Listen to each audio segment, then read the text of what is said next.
Swayam Prabha. Digital India. Educated India.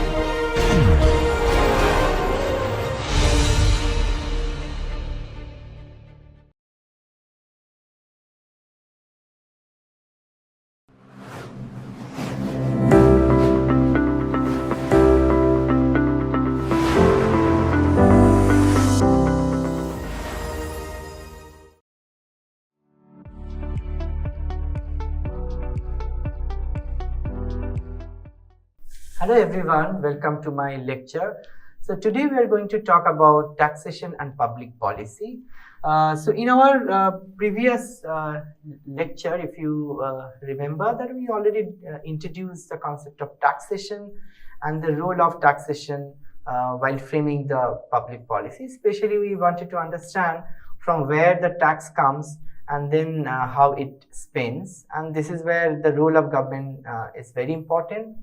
To begin with, we will again reintroduce the concept of utilitarian and versus Rawlsian perspective on the utility, and we discuss this in context of economics of welfare, especially when welfare economics we discussed. So we discussed about the social welfare functions.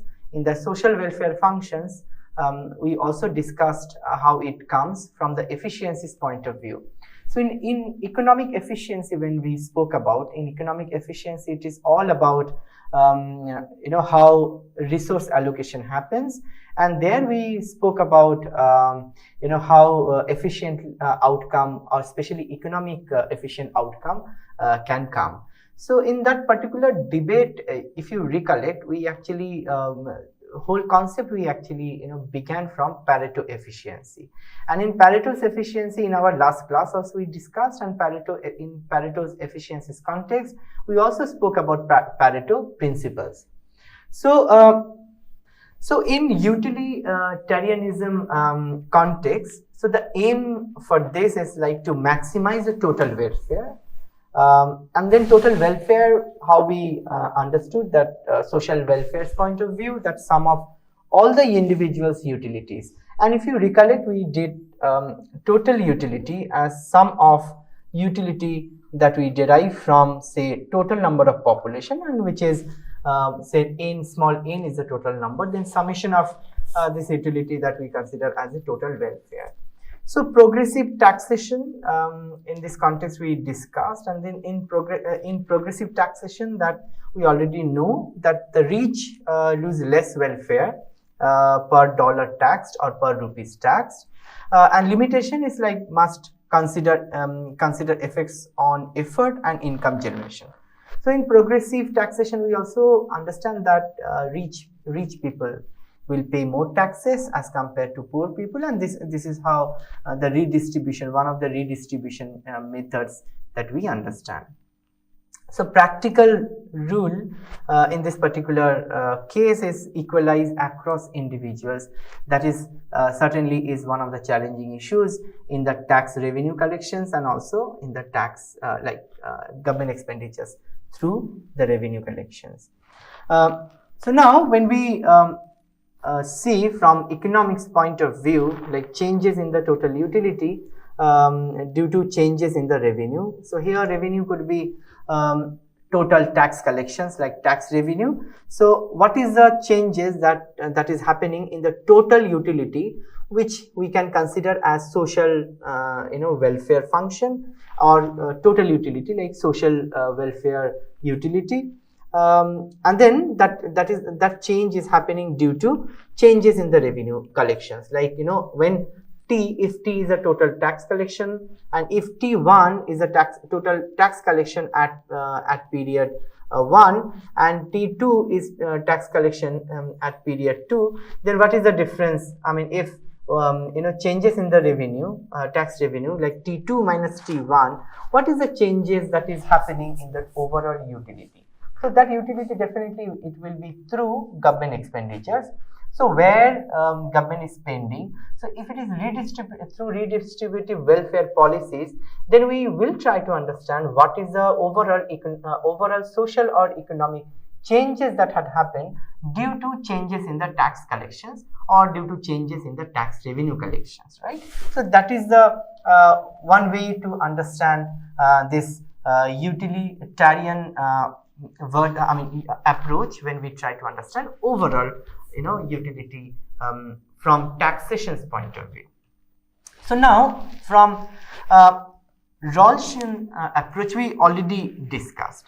So here I would like to again highlight that Pareto efficiency and Pareto principles point. So here the aim under Rawlsian approach is maximize welfare of the worst of individuals. So those who are at the worst of when there is a Pareto efficiency process, so there will be worst of individuals. So here Rawlsian approach says that try to maximize the utility or the welfare of social welfare function for those who are at the worst of situations.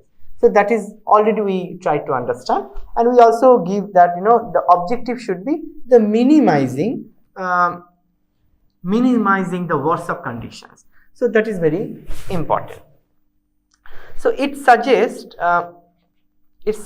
high taxes on richer groups until revenue is maximized. So here is important point to remember that you should ponder upon, that high taxes on the richer group. So it clearly says that richer group should pay higher taxes. They should not enjoy the tax benefits, or there should not be proportional taxation for the richer groups as compared to say poorer sections or poorer groups of the society. So it is very clearly it suggests that elite groups should pay more taxes, and this is basically the one of the parts of the progressive taxations. So and it also extends concern to inequality as a social evil like political power and tension. So that's how we can also sort of through this approach that can be minimized. So power market will not be hand of few powers, or social welfare will not be concentrated on certain groups. So limitation of, just to revise, like limitation of the social welfare function. So SWF represents social welfare functions, says that requires comparing diverse individuals' utilities. So when country like India, when different group or people from different strata, they are here, and then when we try to summarize or sum of the total social welfare, so it will be like very careful exercise to get all social utilities from all the strata, from all the communities, very transparent manner. So that every people from every strata should be participated or should be counted in the utility, which becomes very cumbersome, and sometimes that's why the discussion in the poverty debate that we discussed, like poverty measures or introducing certain social assistance program is not difficult. Rather, identifying actual poor is very difficult, and that's how in statistical methods that type 1 and type 2 error that we talk about. So still the second point is the still valuable as a structured guide for balancing equity efficiency trade-off. So in the context of equity efficiency trade-off discussion, we already discussed how production in production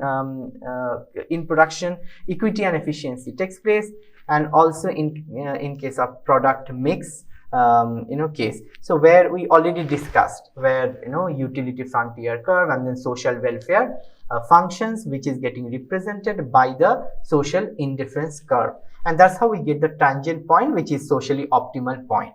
So this is the debate in context of utility and various perspective, especially from the social utilities point of view. And when we frame the taxation policies or different tax measures, we really need to understand from the public policy makers point of view that how we should keep this social welfare in the mind, so that taxation policy will be very fair. So fair point comes very frequently when we design taxations, because in a fair game, it has to be the total tax revenue collected should be spent through the government expenditure. So whatever amount that we are collecting from the taxation process, that needs to be redistributed in the society through various policies. So this is very, very important point in the debate, and that comes when we understand the society and the political economy of the nation, and that's how effective measure of the taxation policy happens. So now moving forward, so what is the economic impacts of the taxations? Although we began this discussion in our taxation introductory class, those who wants to know more, so I can refer that particular video. So here let us talk about some of the effects. So one is behavioral effects that we understand when we talk about economic impacts of the taxation. So work, then education, retirement, savings, investment, and risk taking. So in the risk debate, especially in case of asymmetric information, we already spoke about it, like what is the behavior of the risk aversion and risk loving. So this is basically the behavioral effects, like even in the work, even in the education, and in the retirement, like what kind of retirement benefits that I want to enjoy. And then if we consider, especially in context of India, so those who are in the regular employment, so there is two ways, like old tax system and the new tax regime. So which one will be much better? So that one really needs to understand, and exactly it depends on it is based on the choice of the individuals, like individuals here are the employees. So these are the behavioral effects that we are actually talking about when we talk about economic impacts of the taxations.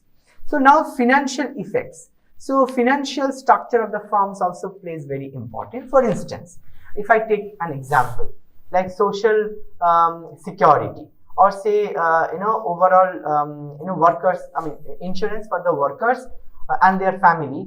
If any company or the firm decides that they will want to buy the insurance, then tax structure of the organization will be different than if individual workers or employees decide that they will buy or purchase the insurance.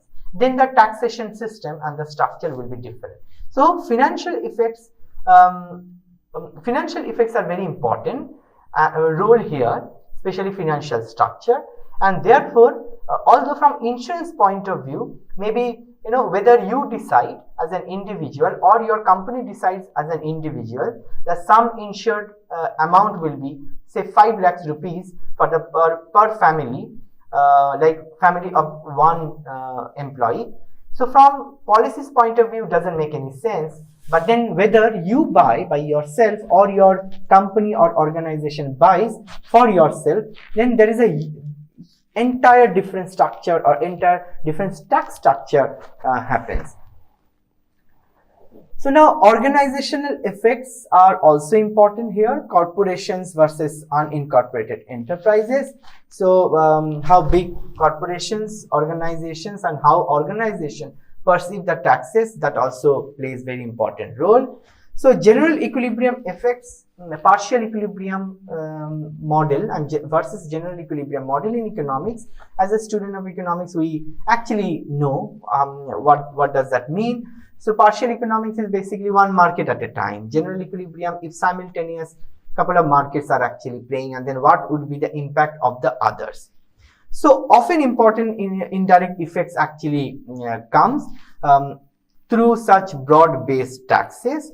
Like for instance, if there is taxation is imposed or different taxes are introduced for the labor market on the workers, then of course that will impact on their certain other sector, like their buying or purchasing effect.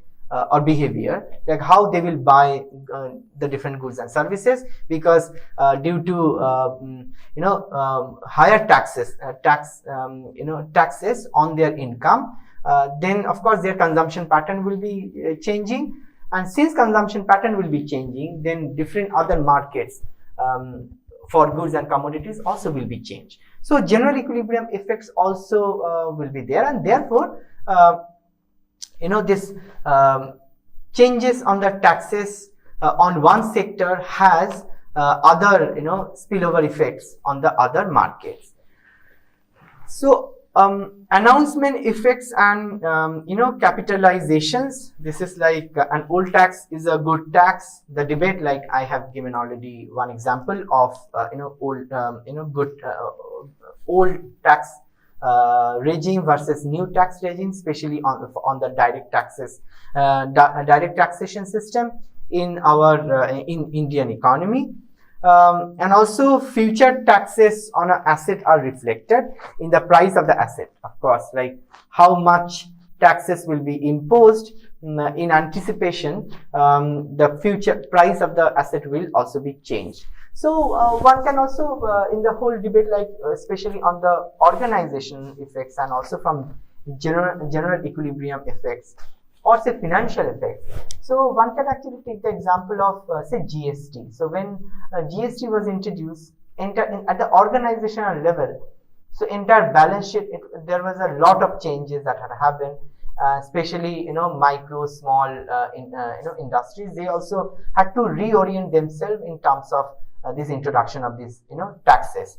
So any tax, that is the one point that discussion that we are trying to make, like any changes in any of the sectors or any changes that we see in the taxation, that will have the different other impacts on the other various sectors. So this is what the broad 5 effects or impacts of the taxation from the economics point of view that I wanted to highlight here, and these are important discussions that as we go forward we will see this.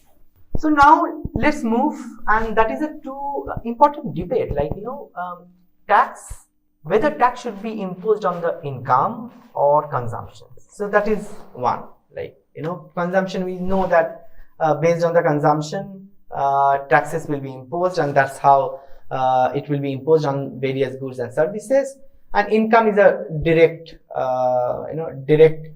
taxation on the income. So what we mean, like for instance income. So income is the most widely used for calculating taxation, because it is widely viewed by the government, and government thinks that this is the most effective measure that we consider income for taxation. And also policymakers think that this is the easiest way and also effective way of measuring tax and collecting revenue, because it also shows that ability to pay, like who can pay, and proportionately you can decide who can pay and how much. So if you see this, so this is, of course, we are referring to the direct taxes first, because it is related to income. So in income debate, it is always very widely it is being used, like until 20th till 20th century, where this direct taxation was not given much more importance, like it is through different including various other taxes including indirect taxes. But then direct income taxes were very much became very important instrument while calculating taxes, especially from late 20th century. So this is measured as one of the very important measures. Although if we consider India, so when we look at income, and then when we look at labor market, and we see that formal labor market, their share in Indian labor market is very less, like say about 9 to 10%, then definitely when we are talking about taxation, and if we relying only on the direct taxes and trying to understand economics of it, then definitely the amount is very less. But then when we look at entire labor market, then it matters a lot. So here in terms of formal labor market, where we can actually focus on the direct taxation as compared to informal. So now when we talk about consumption, so consumption is like income and consumption differ by savings, that we know.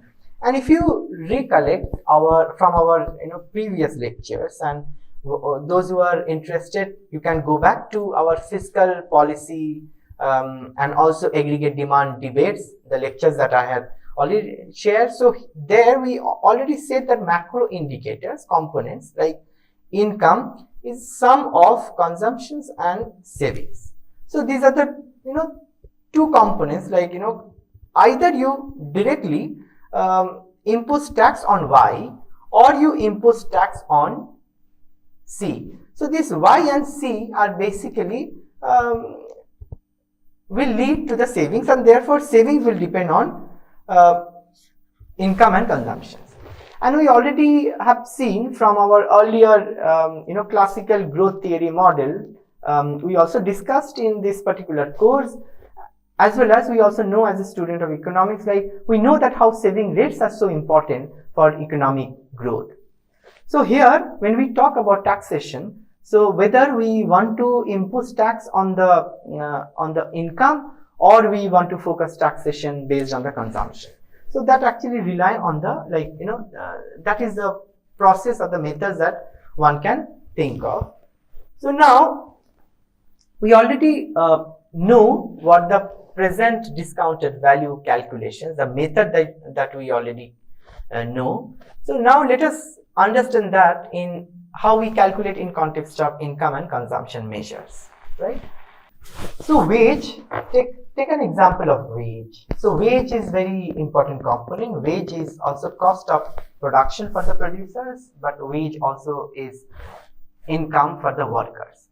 So when we consider wage and when we try to link with the income, so income for any individuals, and imagine that particular individual has 2 periods on which he or she earned, like say period 1 and 2. So certainly how we calculate the present discounted value is like Y star if the income, then we know from the theory, the formula from present discounted value is like Y star will be W naught plus Y W1 by 1 plus R. So R is the rate of return. So the example that I had given, like if you invest, or if I invest 1,000 rupees in the bank, then after 1 year the value of the 1,000 rupees will definitely change, because rate of return or rate of interest will be added there. So present value of 1,000 will be different when we consider the future value in terms of rate of interest.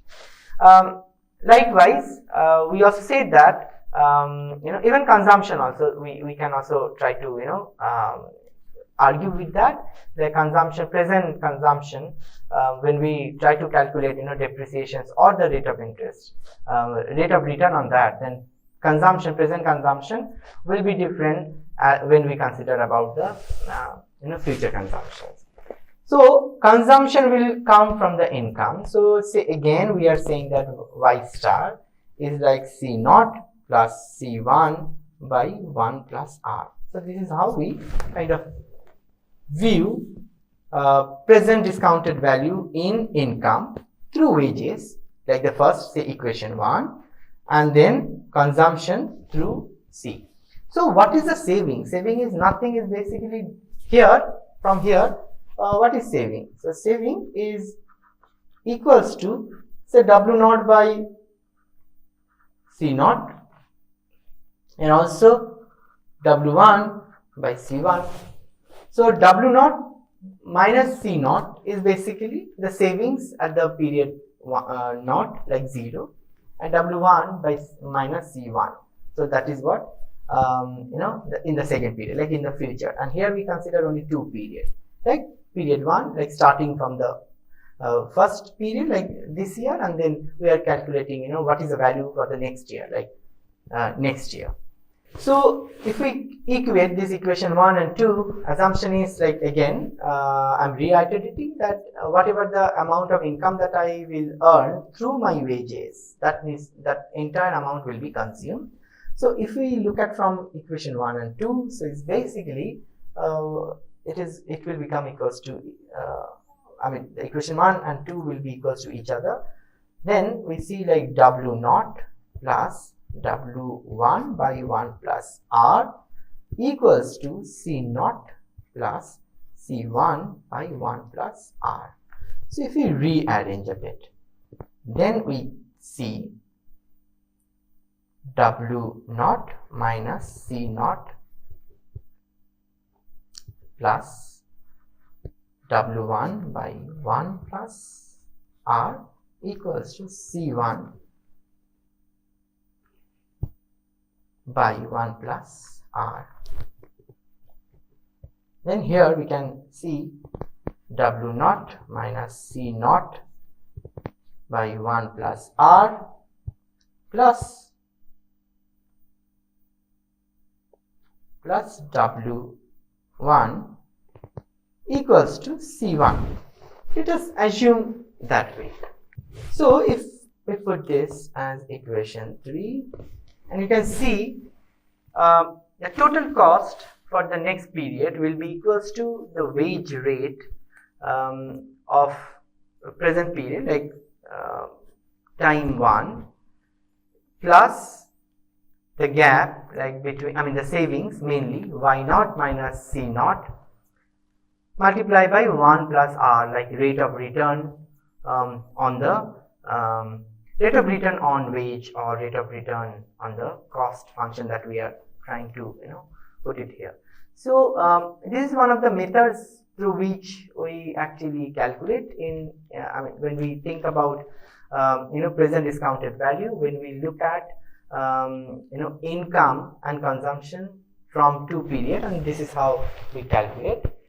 So I'll stop here, and this is the reference that I have used for this particular lecture. So for further details, you can refer this book. So thank you very much for your attention, and I'll see you in my next class.